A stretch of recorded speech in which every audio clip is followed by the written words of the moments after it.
Hello दोस्तों, स्वागत है आपका ऑनलाइन स्टडी यूट्यूब चैनल में। तो दोस्तों, ये जो सीटेट का पेपर होने वाला है 5 जुलाई को, उसके लिए दोस्तों हम लोग ईवीएस यानी पर्यावरण अध्ययन में दोस्तों प्रीवियस ईयर का पेपर देखेंगे।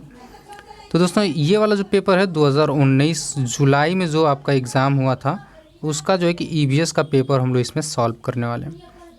तो दोस्तों, इसमें एनसीईआरटी और पेडागोजी का जो क्वेश्चन है, उन दोनों क्वेश्चनों को हम लोग इसमें शामिल करेंगे। तो आप इस वीडियो को लास्ट तक देखिएगा, आपके लिए बहुत ही हेल्पफुल होने वाला है, क्योंकि दोस्तों ये प्रीवियस ईयर के क्वेश्चन ही बार बार क्या दोहराए जाते हैं।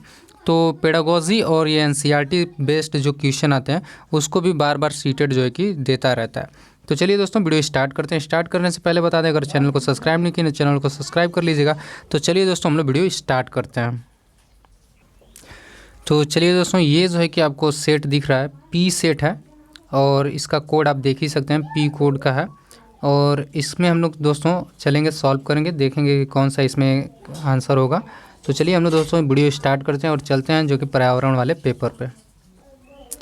तो चलिए दोस्तों, यहाँ पे आपको पहला क्वेश्चन दिख रहा है, आप देख रहे होंगे भाग 3 आपका पर्यावरण अध्ययन है, इन्वायरमेंटल स्टडीज़।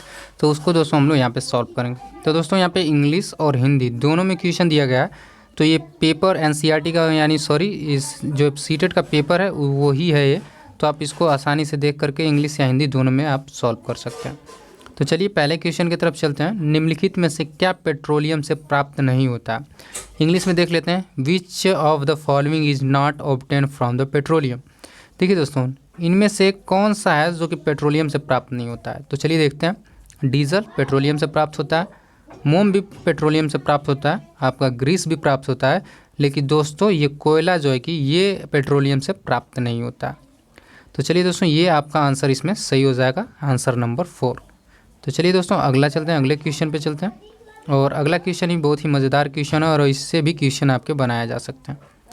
तो देखिए 62 नंबर के क्वेश्चन को हम लोग पढ़ेंगे। निम्नलिखित में से त्योहारों के उस समूह को चुनिए जिन्हें पूर्णिमा को मनाया जाता है। तो देखिए पूर्णिमा को मनाया जाता है कौन कौन से है? तो देखिए दोस्तों, ये इसका आंसर हो जाएगा आपका होली, रक्षाबंधन, गुरु नानक दिवस।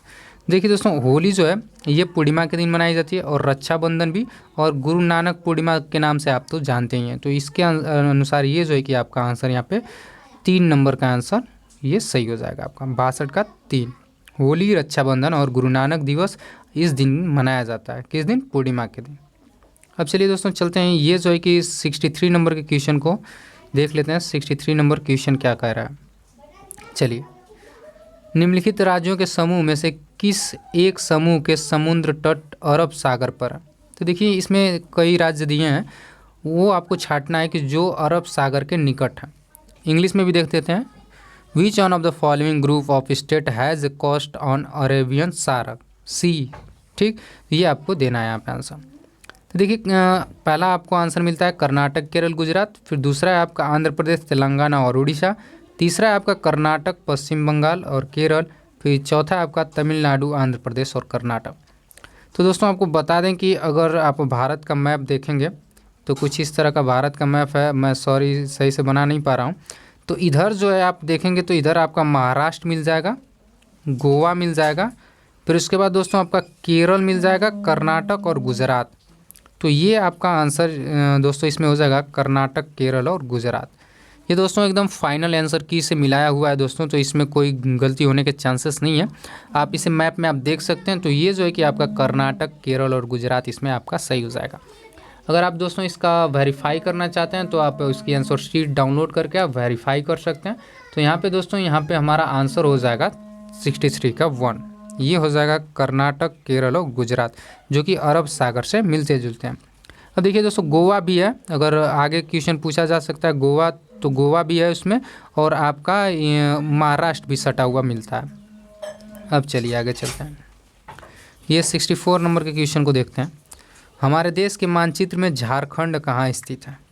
अब देखिए इसके लिए हम लोगों को दोस्तों मैप देखना पड़ेगा। तो मैप देखने से पहले मैं बता दूं, इसका आंसर आपका हो जाएगा उड़ीसा के उत्तर में। अब देखिए उत्तर प्रदेश के पश्चिम में तो जाहिर सी बात नहीं होगा, क्योंकि झारखंड इधर पूर्वी तरफ पड़ता है।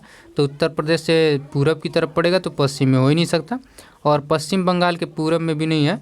तो ये आपका आंसर क्या हो जाएगा? उड़ीसा के उत्तर में।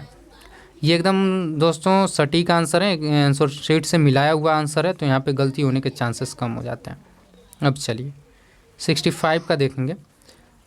आप एक्स पर स्थित हैं और आपका विद्यालय वाई पर स्थित है। आपके घर से आपके विद्यालय तक जाने के लिए कोई सीधी सड़क नहीं है, अतः आप पहले ए पर जाते हैं और जो एक्स के ठीक उत्तर में 30 मीटर दूरी पर है। फिर आप बी पर जाते हैं जो ए के ठीक पश्चिम में 40 मीटर दूरी पर है। फिर आप सी पर जाते हैं जो बी के ठीक उत्तर में 30 मीटर दूरी पर है। अंत में आप वाई पर अपने विद्यालय पहुंचते हैं जो सी के ठीक पश्चिम में 40 मीटर की दूरी पर है। विद्यालय के सापेक्ष आपके घर की सही दिशा दोस्तों आपको बताना है। तो चलिए जैसे जैसे देखता है वैसे वैसे बोल रहा है, वैसे वैसे हम लोग यहाँ पे करेंगे, लाइव दिखाएंगे आपको, आप आसानी से छाट लेंगे कि कौन सा आपका आंसर सही होने वाला। तो चलिए बोल रहा है आप एक्स स्थिति पर हैं, तो मान लीजिए हमारी स्थिति यहाँ पे है, आपका विद्यालय वाई पर है। आपके घर से आपके विद्यालय तक जाने के लिए कोई सीधी सड़क नहीं है, अतः आप पहले ए पर जाते हैं। तो चलिए हम लोग यहाँ पे ए पर जाते हैं जो ठीक एक्स के उत्तर में 30 मीटर पर है। तो एक्स के उत्तर में, उत्तर किधर होगा दोस्तों, हम लोग पहले डायरेक्शन बना लेते हैं। तो इस तरह हम लोग डायरेक्शन बनाएंगे, तो सबसे पहले नॉर्थ, साउथ, ईस्ट और वेस्ट। तो चलिए एक्स से हम लोग कहाँ जाएंगे दोस्तों, ए पर जाते हैं जो कि उत्तर की तरफ है। चलिए ए पर आ गए और उत्तर की तरफ है 30 मीटर, तो ये हमारा 30 मीटर हो गया। फिर कह रहा है दोस्तों, फिर आप बी पर जाते हैं जो ए के ठीक पश्चिम में है। तो ए है, ए से पश्चिम इधर जाएंगे दोस्तों, कितना मीटर जाएंगे, 40 मीटर। यहाँ पे जो बोल रहा है वैसे वैसे चलेंगे। फिर आप सी पर जाते हैं जो बी के ठीक उत्तर में 30 मीटर है। अब देखिए यहाँ पे, अब यहाँ से क्या उत्तर में, नॉर्थ की तरफ उत्तर जाएंगे, कितना किलोमीटर है भाई, 30 मीटर है, सॉरी 30 मीटर है। और ये कहाँ पे जा रहे हैं हम लोग, सी पर जाते हैं। ठीक है, सी पर आ गए, जो 30 मीटर है वो भी पूरा हो गया। और अंत में आप वाई पर अपने विद्यालय पहुँचते हैं जो सी के ठीक पश्चिम में है। तो जाहिर सी बात है हम लोग यहाँ उत्तर में है, तो उत्तर से इधर जाएंगे तो क्या पश्चिम हो जाएगा, कितना 40 मीटर है। तो यहाँ पे हमारे दूरी से कुछ लेना देना। अब हम यहाँ वाई पर आ गए हैं, ठीक ध्यान से देखिएगा, यहाँ पे वाई पे आ गए हम। अब देखिए स्कूल से हमारे घर की स्थिति क्या देख रही है, तो अब यहाँ पे हमारा पूरा डायरेक्शन बना लेंगे। तो चलिए यहाँ पे हम पूरा अपना डायरेक्शन बना लेते हैं दोस्तों। तो यहाँ पे नॉर्थ हो गया, यहाँ पे साउथ हो गया, यहाँ पे ईस्ट हो गया और यहाँ पे वेस्ट हो गया। और हमारा घर यहाँ पे है दोस्तों, तो इसके सेंटर में हमारा यहाँ पे घर है। तो क्या हो जाएगा आपका आंसर, 10 साउथ और ईस्ट के बीच में आपका यहाँ पे घर हो जाएगा। तो क्या आंसर हो जाएगा दोस्तों आपका, साउथ और ईस्ट, दक्षिण पूरब। आप देख लीजिए, बहुत ही आसान तरीके से मैंने समझा दिया।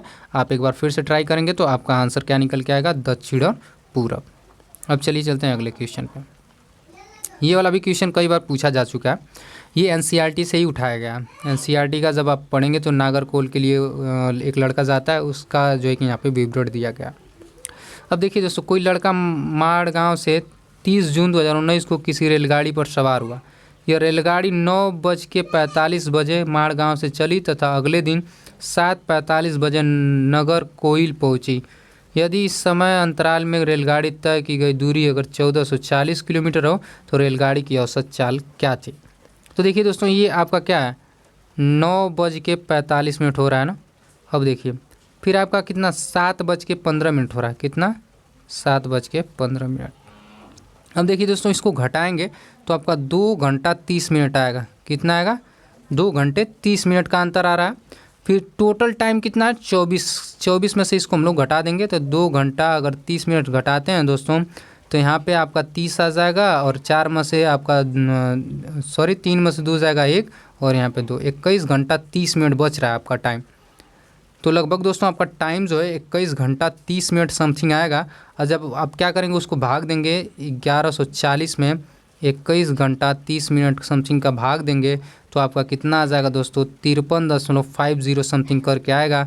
तो आप इसको क्या कितना मानेंगे, 53 किलोमीटर पर आवर, इसको आप मान सकते हैं। अब इसको लगाने का तरीका आप जानते ही हैं। हम लोग क्या करेंगे, टाइम निकाल लिए।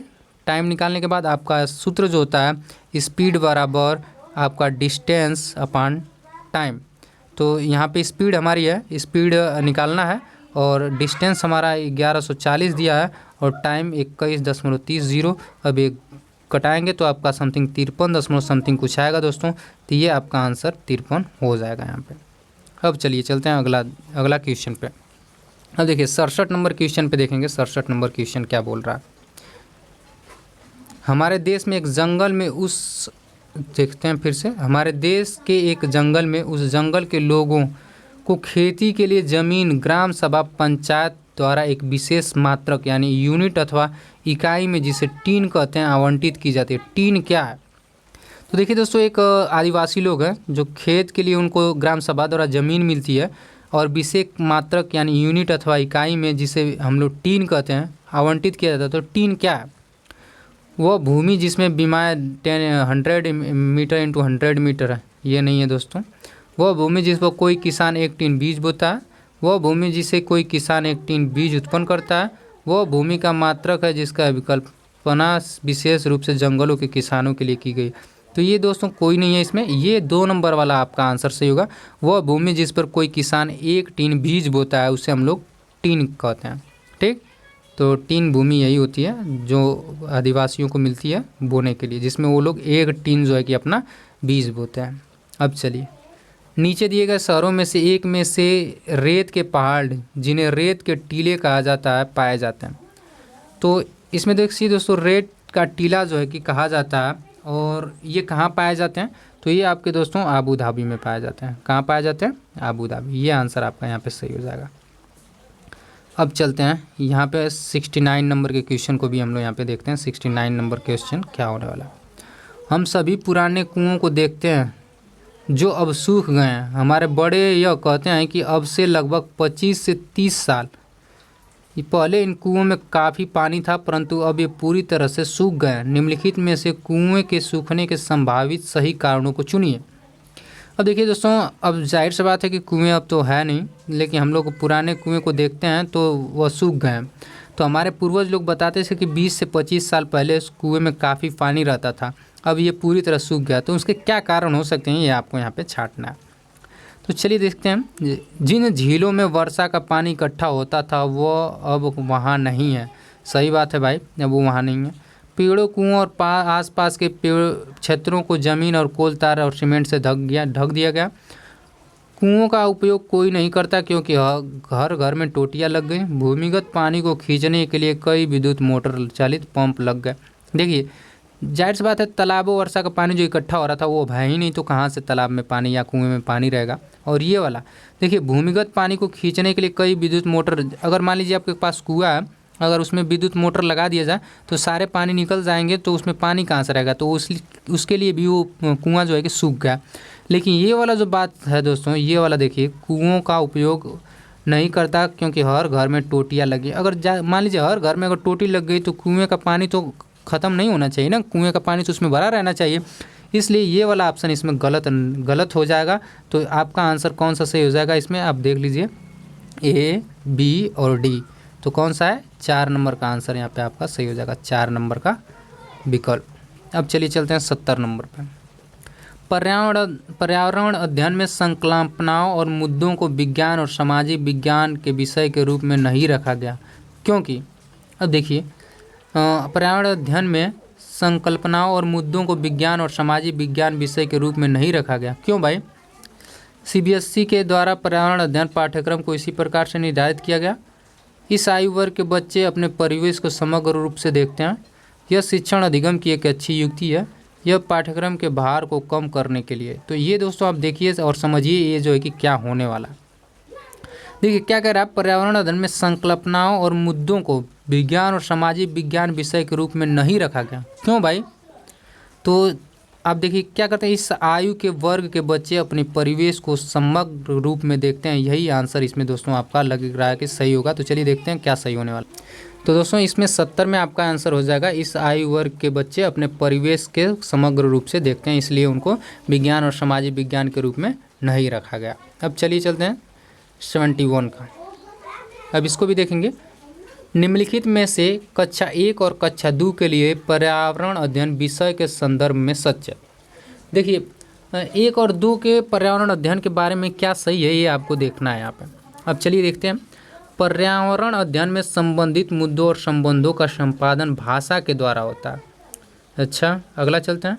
पर्यावरण अध्ययन के संबंधित मुद्दों और संबंधों का संपादन भाषा और गणित के माध्यम से होता है। तो देखिए जो हमारा निम्नलिखित 1 और 2 के लिए पर्यावरण अध्ययन का जो संदर्भ है ये वाला आपका सही हो जाएगा दोस्तों, क्योंकि पर्यावरण अध्ययन संबंधित मुद्दों और संबंधों का संपादन भाषा और गणित के माध्यम से किया जाता है। किसमें?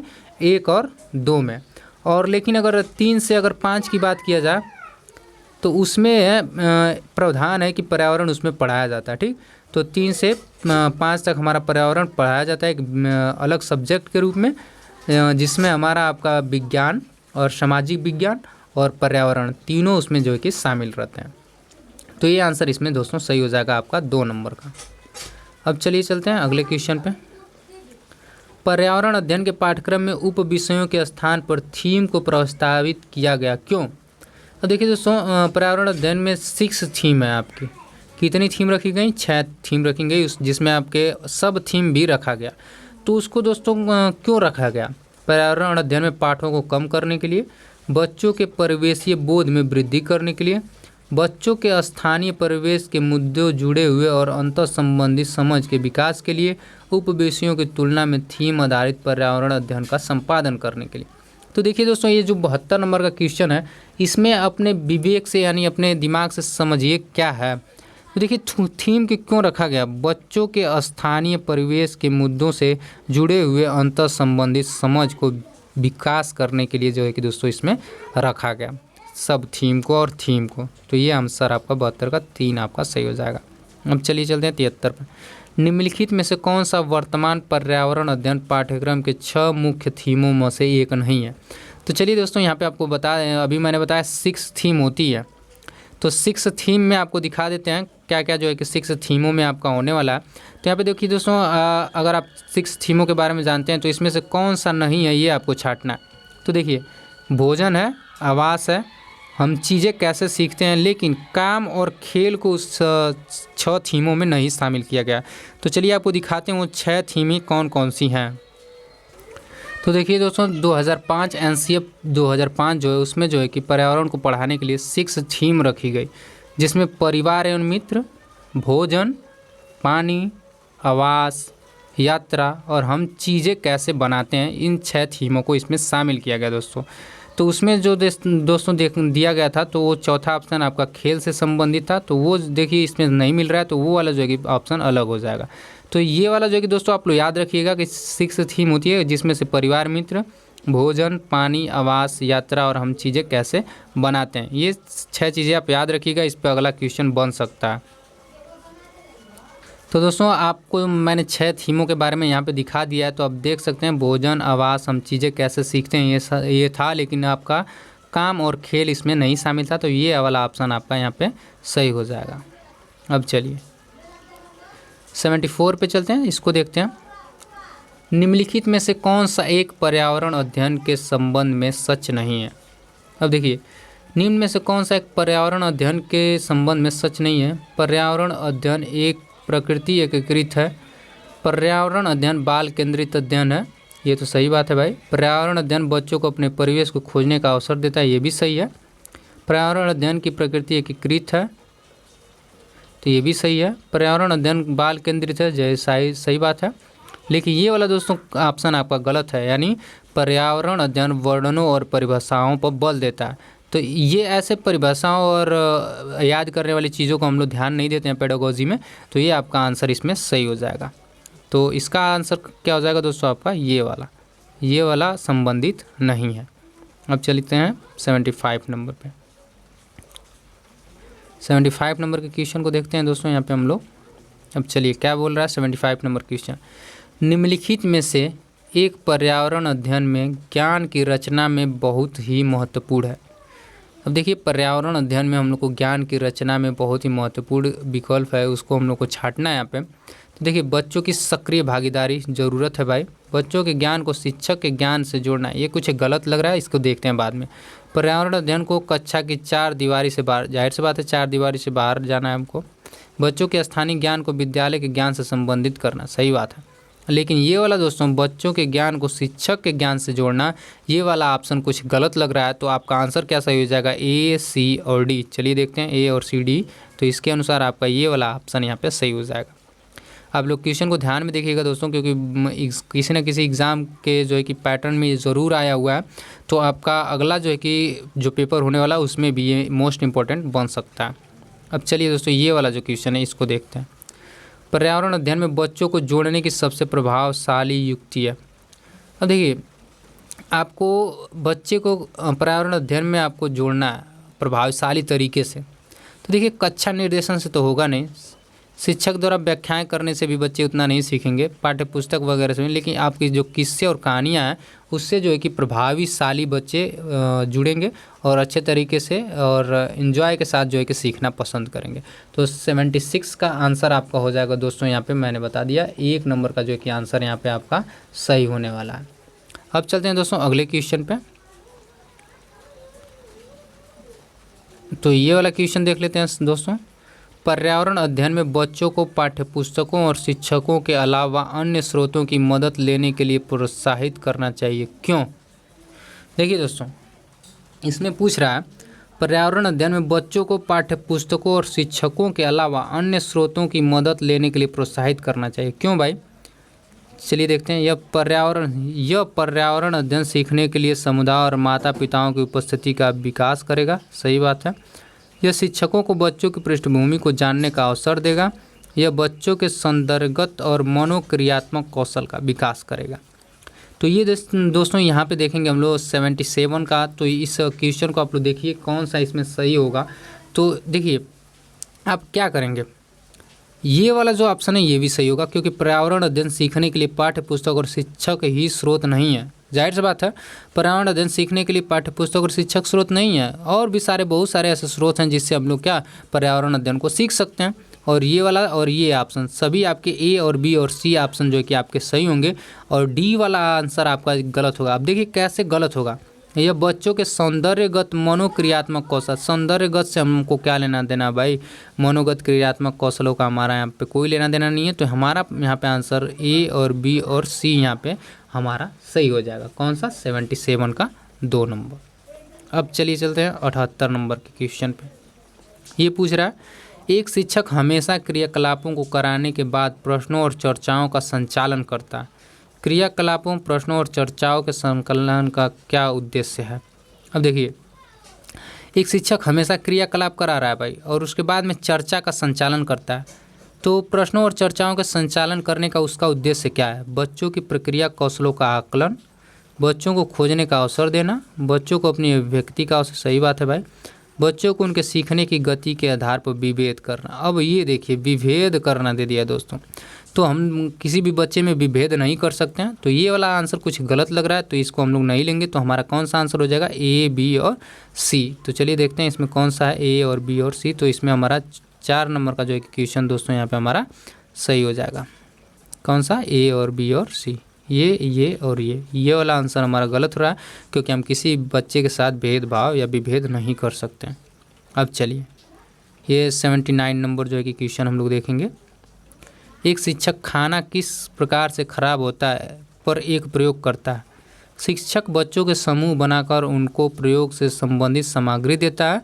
शिक्षक बच्चों के समूह क्यों बनाता है? अब देखिए भाई, बच्चों को समूह में क्यों रखा जाता है भाई? जब सहपाठी अधिगम का समर्थन, सही बात है।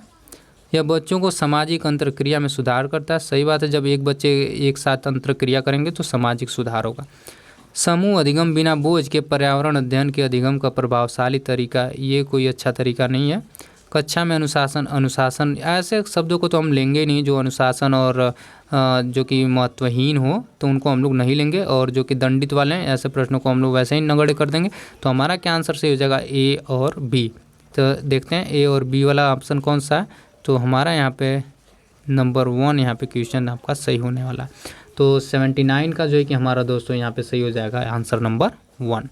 अब चलिए चलते हैं अगले क्वेश्चन पे, इसको देखते हैं दोस्तों। अगर वीडियो अच्छा लगा वीडियो को लाइक कर दीजिएगा, दोस्तों में शेयर करिएगा। निम्नलिखित में से क्या पर्यावरण अध्ययन में आकलन के लिए संकेत नहीं होना चाहिए?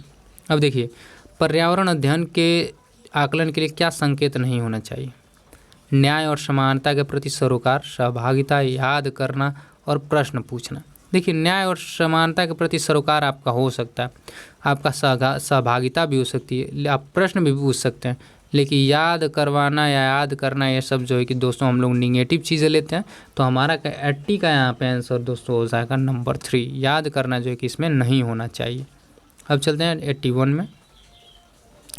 पर्यावरण अध्ययन में शिक्षक के द्वारा बच्चों को स्वयं अपने का आकलन के लिए अवसर देना चाहिए। अब स्वयं आकलन क्या भाई? देखिए स्वयं आकलन जो है दोस्तों आपका सीखने के समान आकलन पर आधारित है, तो ये आपका आंसर सही हो जाएगा। अब चलिए चलते हैं, ये वाला आंसर आपको देना होगा। ये देखिए क्या है, रेटिंग स्केल में कौन सी तकनीकी का उपयोग होता है। देखिए रेटिंग स्केल जो है कि यहाँ पे आप देख सकते हैं, which technique use in the rating scale, writing question, checklist, assignment. तो देखिए असाइनमेंट होगा नहीं, चेक लिस्ट भी नहीं होगा और रिटन क्वेश्चन भी नहीं होगा, आपका क्या होगा, ऑब्जर्वेशन हो यानी अवलोकन हो जाएगा। तो यहाँ पे आपका आंसर क्या हो जाएगा, 2 नंबर यानी अवलोकन यहाँ पे आपका सही हो जाएगा। अब चलते हैं 83 पर। निम्नलिखित में से कौन सा पर्यावरण अध्ययन का उद्देश्य नहीं है। अब देखिए पर्यावरण अध्ययन का दोस्तों इसमें से कौन सा उद्देश्य नहीं है, ये आपको छांटना है। बच्चों की जिज्ञासा और सृजनात्मक का पोषण करना, ये तो सही है भाई। परिवेशीय मुद्दों पर जागरूकता, ये भी सही है। बच्चों को स्वयं अपने हाथ से कार्य करने और खोजने की क्रियाकलापों को जोड़ना, ये भी सही है। बच्चों को पाठ्यपुस्तक की परिभाषाएं प्रदान करने के लिए, अब देखिए पाठ्यपुस्तक की परिभाषाएं यहाँ पे आ गई, तो ये वाला ऑप्शन आपका यहाँ पे दोस्तों कुछ गड़बड़ लग रहा है, तो यहाँ पे आपका आंसर नहीं वाले में, तो ये वाला आपका आंसर सही हो जाएगा। अब देखिए आपको एक बात बता दूं कि जहाँ पे नहीं वाला दोस्तों आंसर आ जाए, नहीं वाला जहाँ पे प्रश्न पूछ जाए वहाँ पे नहीं वाले को आप गोले करिए, और इसमें दोस्तों 4 ऑप्शन में से 3 ऑप्शन आपके सही होंगे और जो ऑप्शन गलत लगेगा वही आंसर इसमें सही हो जाएगा। तो ऐसे क्वेश्चनों को जब आ जाए तो अपने कान खड़े कर लीजिए और अच्छे तरीके से क्वेश्चनों को देखिए, उसके बाद जो है कि सही से आंसर को भरिए, नहीं तो 1 नंबर आपका गलत हो जाएगा। अब चलिए 84 में चलते हैं। पर्यावरण अध्ययन में चित्र पढ़ना एक महत्वपूर्ण क्रियाकलाप है। निम्नलिखित में से कौन सा संकेत का बच्चों में आकलन चित्र पढ़ने के द्वारा हो सकता है। तो देखिए दोस्तों हम लोग का पर्यावरण अध्ययन में चित्र पढ़ना एक महत्वपूर्ण क्रियाकलाप है, लेकिन अगर एक बच्चा चित्र पढ़ता है तो क्या क्या हो सकता है। अवलोकन और अभिलेखन, जाहिर सी बात है देखेगा और लिखेगा। अभिव्यक्ति भी व्यक्त कर यानी बोलेगा जब उस पर तो अभिव्यक्ति हो जाएगी। उसका इमेज देख के विश्लेषण भी कर सकता है, लेकिन देखिए उसमें दोस्तों प्रयोग करने का जो है कि कहीं पे आप उसको मौका नहीं मिलेगा। अब मान लीजिए अगर पर्यावरण अध्ययन में अगर आपको एक पेड़ दिखाया जाता है, मान लीजिए आपको एक पेड़ दिखा दिया जाए, ठीक, तो कहा जाए कि बच्चे बताइए इसके पत्तियां किस कलर की हैं। अब तो बच्चा पत्ती को देखेगा, अवलोकन करेगा, उसके बाद अगर पूछा जाएगा तो उस पर अभिव्यक्ति व्यक्त करेगा कि इस कलर का है, ऐसे है, और उस विश्लेषण करेगा, खोजेगा चीज़ों को। लेकिन इसमें देखिए दोस्तों प्रयोग करना कोई यहाँ पे एक्सपेरिमेंटेशन नहीं है, तो यहाँ पे ये कोई बड़ा रोल नहीं निभाता है, तो ये वाला आंसर इसमें सही नहीं होगा। तो आपका कौन सा आंसर हो जाएगा, ए, बी और सी। तो इसके अनुसार आपका 84 का 2 नंबर आपका यहाँ पे सही हो जाएगा। अब चलिए दोस्तों चलते हैं अगले क्वेश्चन पे, 85 पर चलते हैं। ये देखिए दोस्तों बहुत ही कन्फ्यूज़न वाला है, तो ये बहुत ही कन्फ्यूज़न वाला है, तो इसको आप लोग ध्यान में देखिएगा। देखिए किसी पर्वतीय क्षेत्र में प्रेक्षण करने पर यह पाया गया कि लोग अपने घर पत्थर, मिट्टी, लकड़ी और चूने से बनाते हैं। यह घर 2 मंजिलें हैं, नीचे की मंजिल पर जानवर रहते हैं तथा ज़रूरत का सामान भी इकट्ठा करके रखते हैं। वह स्वयं पहली मंजिल पर रहते हैं। सभी घरों की छतें समतल हैं तथा इन्हें पेड़ों के मोटे तनों से बनाया गया है। यह पर्वतीय क्षेत्र दिखाए गए किस प्रदेश का भाग है। अब देखिए दोस्तों अगर ये लद्दाख दिया होता तो आप आसानी से कर लेते, क्योंकि ये किसकी विशेषता बता रहा है, लद्दाख के घरों की विशेषता ये बता रहा है। तो देखिए दोस्तों अरुणाचल प्रदेश में तो लद्दाख है नहीं, मेघालय में भी नहीं है, हिमाचल प्रदेश। अब देखिए जो जम्मू कश्मीर है वो लद्दाख वगैरह का क्षेत्र है, तो यहाँ पे जो है कि आपका आंसर क्या हो जाएगा, 4 नंबर का यहाँ पे आपका आंसर यहाँ पे सही होने वाला है। अब चलते हैं 84 का। झूम की खेती में अपनाई जाने वाली पद्धति के विषय में कथनों पर आपको विचार करना है कि झूम की खेती में क्या क्या चीज़ें की जाती हैं। अब देखिए एक फसल प्राप्त करने के बाद ज़मीन को कुछ साल तक छोड़ देते हैं, ये ऑप्शन सही लग रहा है, क्योंकि हम लोग क्या करते हैं झूम खेती में खेतों को कुछ साल तक छोड़ देते हैं। अब देखिए इस जगह जो बांस खरपतवार जंगल उग जाते हैं उसे उखाड़ कर जला दिया जाता है। तो देखिए जलाया तो जाता है लेकिन उखाड़ कर नहीं जलाया जाता है, ये ऑप्शन यहाँ पे कुछ गलत लग रहा है। खरपतवार आदि को जलाने के प्राप्त राखी को खाद के रूप में, ये वाला भी नहीं है।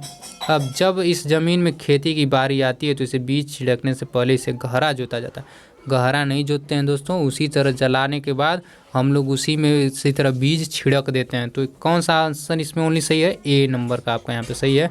तो यहाँ पे आपका कौन सा आंसर हो जाएगा? केवल ए आंसर यहाँ पे हो जाएगा। तो झूम की खेती में बारे में दोस्तों आप लोग पढ़ लीजिएगा, बहुत ही ज़्यादा इस पर क्वेश्चन पूछा जाता है झूम खेती के बारे में। अब चलिए 87 पे चलते हैं। नारियल डली हुई किसी भी करी के साथ उबला हुआ टैपियोका निम्नलिखित में से किस क्षेत्र का प्रिय भोजन है? तो दोस्तों 4 ऑप्शन मिलते हैं आपको, केरल, पश्चिम बंगाल, बिहार और तमिलनाडु। तो यहाँ पे दोस्तों आपका आंसर हो जाएगा केरल। ये लोग अपने आंगन में ही उगाते हैं और उसे टपियोका खाते हैं दोस्तों। तो ये कहाँ पाया जाता है? केरल में पाया जाता है। इसे दोस्तों नारियल की चटनी के साथ खाया जाता है। अब चलते हैं 88।